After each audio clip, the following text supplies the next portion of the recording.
एक इंटरेस्टिंग गोष्ट बघा, 22 एप्रिलला पाकिस्तानच्या दहशतवाद्यांनी पहलगाम मधल्या भारतीयांची त्यांचा धर्म विचारून हत्या केली. ही घटना घडल्या घडल्या शेजारच्या अफगाणिस्तानातून काय रिॲक्शन आली असेल? तर या अफगाणिस्तानच्या तालिबान सरकारनं पाकिस्तानच्या या दुष्कृत्याचा निषेध केला. म्हणजे एक प्रकारे पाकिस्तानवर टीका केली. अफगाणिस्तान एक इस्लामिक राष्ट्र असताना देखील त्यानंतर 7 मेला भारतानं पाकिस्तान आणि पीओके मधल्या काही ठिकाणी एअर स्ट्राईक केले, ऑपरेशन सिंदूर लॉन्च केलं आणि दहशतवाद्यांचे तळ उद्ध्वस्त केले. त्याच्यामध्ये 100पेक्षा जास्त पाकिस्तानी दहशतवादी मारले. या घटनेनंतर तालिबानची रिॲक्शन काय असेल? तर तालिबाननं याचा निषेध केला नाही. त्यांनी फक्त सांगितलं की भारत आणि पाकिस्तानने आपले प्रश्न चर्चेतून सोडवावेत. हे वाक्य ऐकून हे वाक्य तालिबानचंच आहे असं वाटत नसेल, पण हे खरं आहे. तुर्की, अझरबैजान सारख्या देशांनी फक्त इस्लामच्या नावावर पाकिस्तानला पाठिंबा दिला असला तरी अफगाणिस्ताननं तो दिलेला नाही. उलट अफगाणिस्तान आणि अफगाणिस्तानातलं तालिबान भारताच्या आज अत्यंत जवळ आलेलं आहे. कसं आणि काय काय काय घडलंय यामध्ये ते सगळं पाहूया आजच्या या व्हिडिओमध्ये. मी आहे रणजित यादव आणि तुम्ही पाहताय द मराठी बाणा. 15 ऑगस्ट 2021ला काबूल विमानतळावर अफरातफरी माजलेली होती. हजारो अफगाण नागरिक विमानात बसून जीव घेऊन धावत होते अफगाणिस्तान सोडण्यासाठी, कारण अफगाणिस्तानमध्ये तालिबान सरकार पुन्हा सत्तेवर येत होतं. त्यामुळे संपूर्ण जग हादरलेलं होतं. आता अफगाणिस्तानची पुन्हा वाट लागणार असंच प्रत्येकाला वाटत होतं. भारतानं देखील अफगाणिस्तान बरोबरचे आपले संबंध त्यावेळी तोडून टाकले आणि आपल्या लोकांना परत बोलवलं. पण पाकिस्तान त्यावेळी खुश होता. पाकिस्तानचे ISIचे प्रमुख लेफ्टनंट जनरल फैज हमीद स्वतः अफगाणिस्तानमध्ये गेले आणि त्यांनी तालिबानच्या या नव्या नेतृत्वाबरोबर पार्टी देखील केली, कारण अफगाणिस्तानमध्ये तालिबानचं राज्य आणायला पाकिस्तानचा पाठिंबा होता.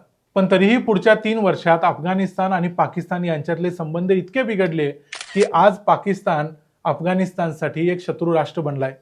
पहिल्यांदा एक नजर टाकूया की पाकिस्तानचे आणि अफगाणिस्तानचे संबंध इतके टोकाला जायचे कारण काय. त्यातली महत्वाची गोष्ट म्हणजे अफगाणिस्तान पुरस्कृत तेहरीक-ए-तालिबान पाकिस्तान नावाची एक संघटना आहे, TTP, जी पाकिस्तानमध्ये खैबर पख्तूनवाला या इलाक्यावर आपली सत्ता सांगते.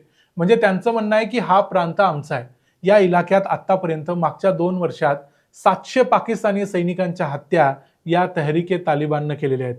म्हणजे पाकिस्तान जसं भारतात दहशतवादी हल्ले करून भारताला जखमी करायचं धोरण गेली अनेक वर्ष राबवतोय, तेच धोरण तेहरीक-ए-तालिबान पाकिस्तान हा गट पाकिस्तानमध्ये करतोय.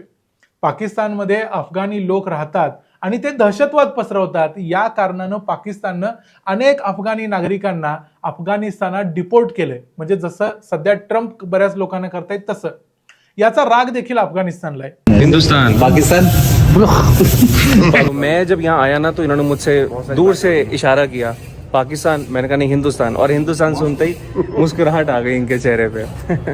याशिवाय पाकिस्तान आणि अफगाणिस्तान यांच्यातली जी सीमा आहे, जिला ड्युरंड लाईन म्हणतात, या सीमेबद्दल देखील दोन्ही देशांमध्ये सध्या वाद आहे आणि मागच्या 3 वर्षात हा वाद आता चिघळत चाललेला आहे. या आणि अशा अनेक वादांवर चर्चा करायला पाकिस्तानचे फॉरेन मिनिस्टर इशाक दार काही आठवड्यांच्या पूर्वी अफगाणिस्तानला गेले होते, पण या मीटिंगमध्ये काहीही साध्य झालं नाही. दुसरीकडे भारतानं सुरुवातीला तालिबान बरोबर सुरक्षित अंतर ठेवलं असलं तरी अफगाणिस्तानमध्ये भूकंप झाल्यानंतर भारतानं त्यांना मदत दिली.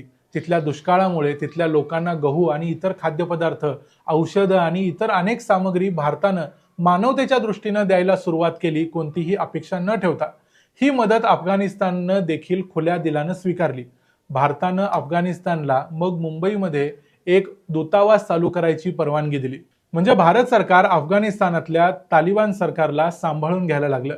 या वर्षीच्या 8 जानेवारीला 2025ला भारताचे विदेश सचिव विक्रम मिस्री UAEच्या दौऱ्यावर असताना त्यांनी तालिबानचे परराष्ट्र मंत्री आमिर खान मुत्ताकी यांची भेट घेतली आणि त्यांना भारत मदत करत राहील अशी खात्री दिली. याशिवाय पाकिस्तानला बायपास करून भारत कशा प्रकारे चबाहर बंदरामार्फत, जे इराणमध्ये आहे, या बंदरामार्फत अफगाणिस्तानला मदत करू शकतो हे देखील सांगितलं. याशिवाय स्पोर्ट्स डिप्लोमसीची देखील चर्चा झाली.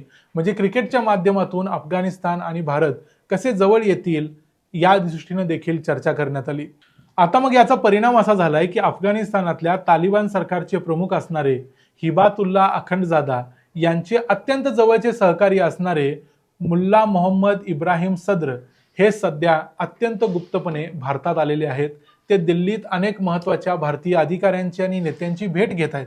अजूनपर्यंत भारताकडून किंवा अफगाणिस्तानकडून याबद्दल अधिकृतरित्या फोटो किंवा माहिती जाहीर करण्यात आलेली नाही, पण अफगाणिस्तानातल्या एका सरकारी अधिकाऱ्याकडून ही confirm New Sunday Guardian Live या न्यूज पोर्टलला मिळाली होती. ऑपरेशन सिंदूर नंतर एका बाजूने भारत आणि दुसऱ्या बाजूने तालिबान या दोघांनी मिळून पाकिस्तानला नमवायची संधी आलेली आहे असं दोन्ही देशांना सध्या वाटतंय. त्याच धर्तीवर अफगाणिस्तानातले हे एक गृहराज्यमंत्री भारतात आलेले आहेत आणि ही भेट अत्यंत महत्त्वाची आहे.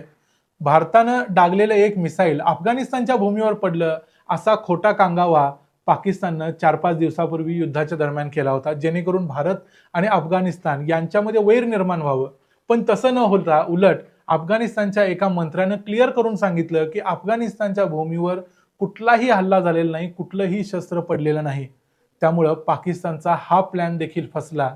त्यामुळे भारत आणि अफगाणिस्तान आणखी जवळ येत चाललेत. पहलगामचा हल्ला झाल्यानंतर भारताचे पाकिस्तान, अफगाणिस्तान आणि इराणसाठीचे जॉईंट सेक्रेटरी आनंद प्रकाश यांनी देखील अफगाणिस्तानातल्या परराष्ट्र मंत्री असणाऱ्या आमिर मुत्ताकी यांची काबूलमध्ये 28 तारखेला भेट घेतली आणि त्यांना भारत आणि पाकिस्तान यांच्या दरम्यान वाढत चाललेल्या टेन्शनबद्दल माहिती दिली होती. आता या सगळ्याचा परिणाम असा होत चाललाय. तर मागच्या जवळजवळ 40 वर्षापासून अफगाणिस्तान अस्थिर असणं ही पाकिस्तानच्या नेहमीच फायद्याची गोष्ट होती.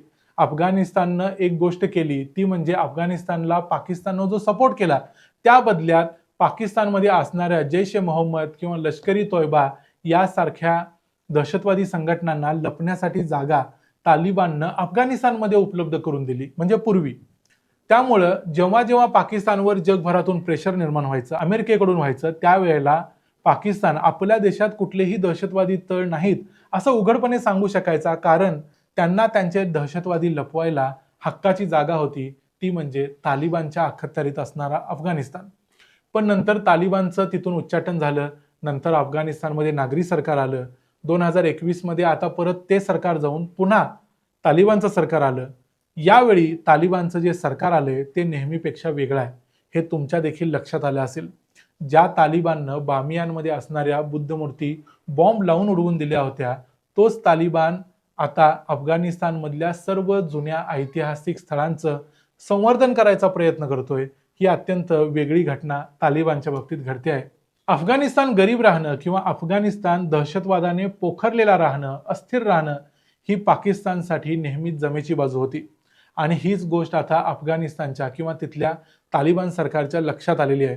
त्यामुळे त्यांनी आता रिसेट बटन दाबलंय आणि पाकिस्तानशी आपले संबंध ते पुन्हा एकदा रिव्ह्यू करतायत आणि त्यामुळे ते पाकिस्तानपासून थोडे लांब जात आहेत.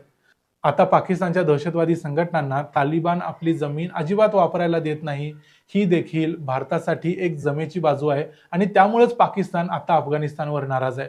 येणाऱ्या काळात अफगाणिस्तान आणि भारत दोघे मिळून पाकिस्तानला कोंडीत पकडतील याबद्दल सध्या तरी शंका वाटत नाही, कारण भारत आणि अफगाणिस्तान कधी नव्हे इतके जवळ आज आलेले आहेत. विशेषतः अफगाणिस्तानवर अमेरिकेचा कुठलाही दबाव नसल्यामुळं अफगाणिस्तान हे सगळे निर्णय स्वतः आपल्या फायद्याचा विचार करून घेत आहे. भारत आणि अफगाणिस्तानच्या जवळकीच्या या व्हिडिओबद्दल तुम्हाला काय वाटतं ते आम्हाला तुम्ही जरूर सांगा. तालिबानचा सपोर्ट भारतानं घेणं योग्य आहे का, किंवा तालिबान खरोखरच भारताला पाकिस्तान विरोधात मदत करेल का, याबद्दल तुमचे विचार जाणून घ्यायला आम्हाला आवडतील. तुम्हाला काय वाटतं ते आम्हाला कमेंट्समध्ये सांगा. व्हिडिओ आवडला असेल तर व्हिडिओला लाईक करा, चॅनलला सबस्क्राईब करा. पुन्हा भेटू पुढच्या व्हिडिओमध्ये. तोपर्यंत पाहत राहा द मराठी बाणा. जय हिंद.